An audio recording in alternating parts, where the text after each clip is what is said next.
Hi again. John Karel von Baalen's The Chaos of Cults discussing Spiritism.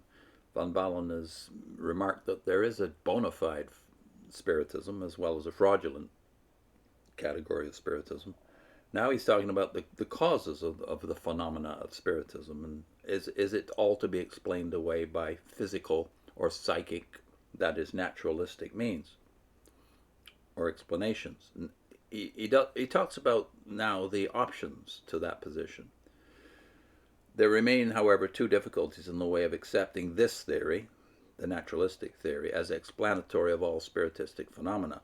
Spiritists who have gone into the matter deeply have occasionally confessed to obsession by vile and evil spirits. E.F. Hansen's excellent book contains several pages filled with quotations from such spiritistic authorities as the magazine Mind and Matter, in which it is admitted that mediums are at times subject to the control of evil spirits. He mentions a medium who was in such poor physical condition that a spirit doctor commanded an evil spirit to leave the body of the medium victim, after which he invited, equally successfully, a gentler spirit to take control of the mediumistic patient.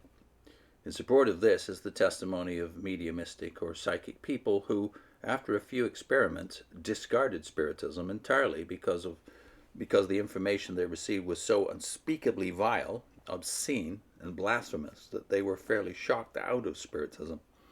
It will not do to blame all of this on the medium's or sitter's subliminal self, as honest Spiritists have admitted.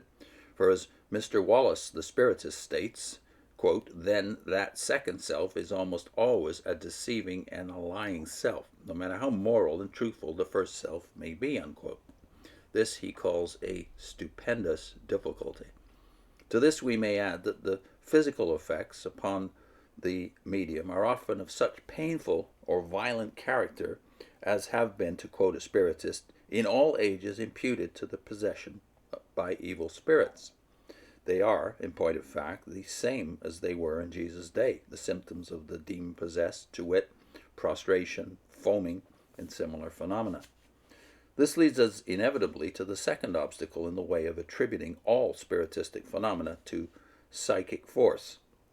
The Bible, in both the Old and the New Testaments, apparently warns severely against Spiritism as demonology.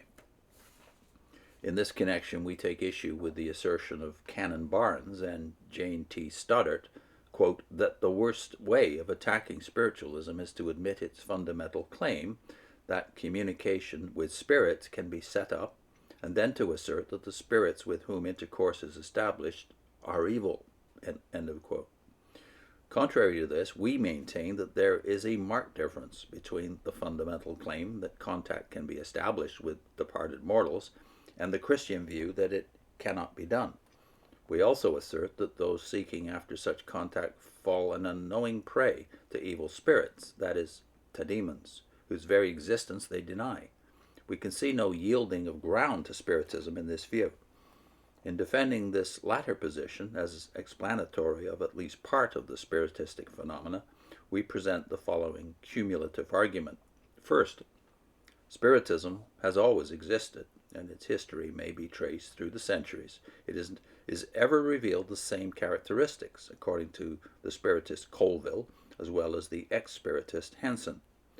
Accordingly, the International Psychic Gazette for September 1916 contained the interesting information that an English medium, Mr. W. W. Love, held a Spiritist seance in a Chinese temple in the presence of Chinese priests who considered him, quote, a brother Spiritist, and who expressed their surprise that he, a European, should know so much about spirit manifestation. Second, but to these priests in their Chinese temple, their Spiritism was undoubtedly religion. Is it then so far amiss to remind ourselves of the fact that Scripture warns against heathen idolatry as against the worship of demons? Third, certainly Scripture teaches that demons can influence human beings, and he tells us to read Genesis 3, Revelation 12, 1 Kings 22, and Ezekiel 28, and observe that there, in Ezekiel, the king of Tyre is addressed in language partly fitting him and partly only his satanic master, the inference being that they must have worked much together. Fourth, in perfect harmony with this, Scripture teaches that men may worship demons under semblance of worshiping God. Deuteronomy 32 he cites, and also 1 Corinthians 10:20, where we have the table of demons mentioned by Paul.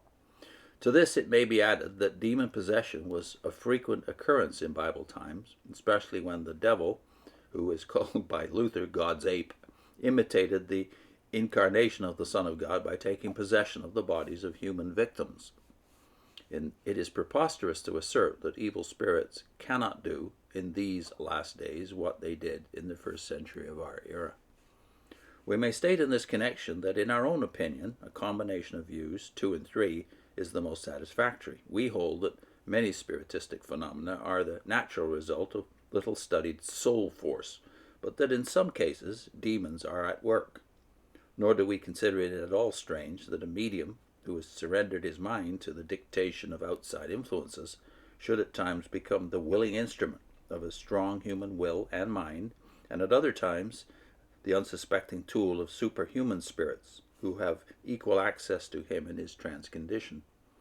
And this view, it would appear, accounts fully for the notorious fruit of Spiritism, namely what he calls the 3 black eyes, that is, infidelity, insanity, and immorality. However, in making this statement, we must bear in mind that like other liberal cults and currents of thought, modern Spiritism has absorbed something of the spirit of the times.